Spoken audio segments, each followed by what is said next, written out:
The biggest ships in the world weigh many hundreds of thousands of tons, yet they still float. It does seem counterintuitive to a lot of people, so just what is it that stops these enormous ships from sinking? For the answer we actually look to ancient Greece, to a chap called Archimedes. Now Archimedes was a brilliant mathematician, and he wrote many works documenting his discoveries. For us, we're interested in the work called On Floating Bodies, which he wrote as 2 volumes around 250 BC. Within these volumes is the principle that has become known as the Archimedes principle. Any body wholly or partially immersed in a fluid experiences an upward force equal to the weight of the fluid displaced. Now this applies to everything in a fluid. Take this brick as an example. If we lower it into the water, it's going to sink. But Archimedes' principle still applies. The brick is still experiencing an upward force equal to the fluid that is displaced.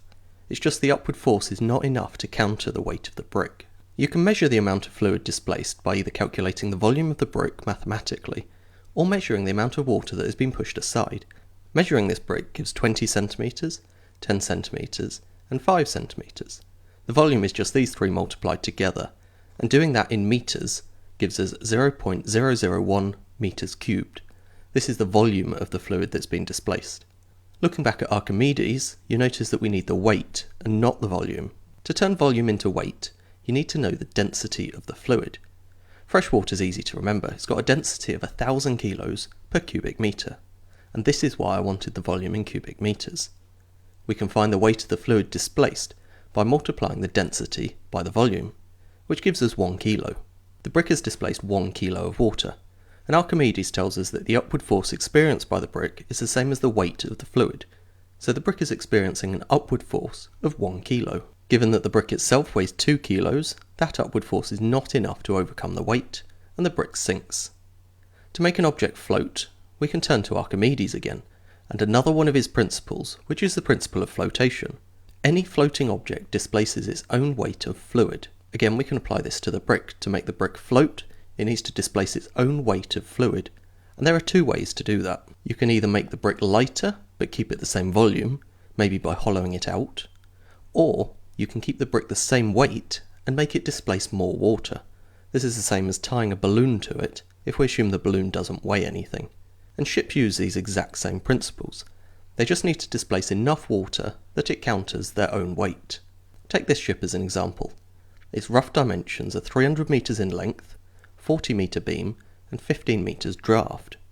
If it was a perfect block, it would have a volume of 180,000 cubic metres. As this is just an example, let's say it's floating in fresh water. It's displaced 180,000 tonnes of water.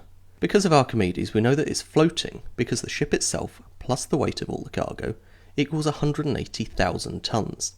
It is the volume of water displaced by the hull that is allowing it to float. You can add more weight. Shippers always want to do this as it allows them to carry ever more cargo.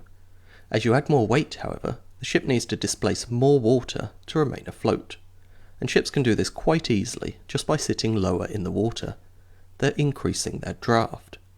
Of course, if you add too much weight, the ship will sit even lower still until non-watertight areas become submerged, at which point water will flow into the hull and the ship will sink. Real ships have markings on the side of the hull, telling the crew how low it can safely sit in the water.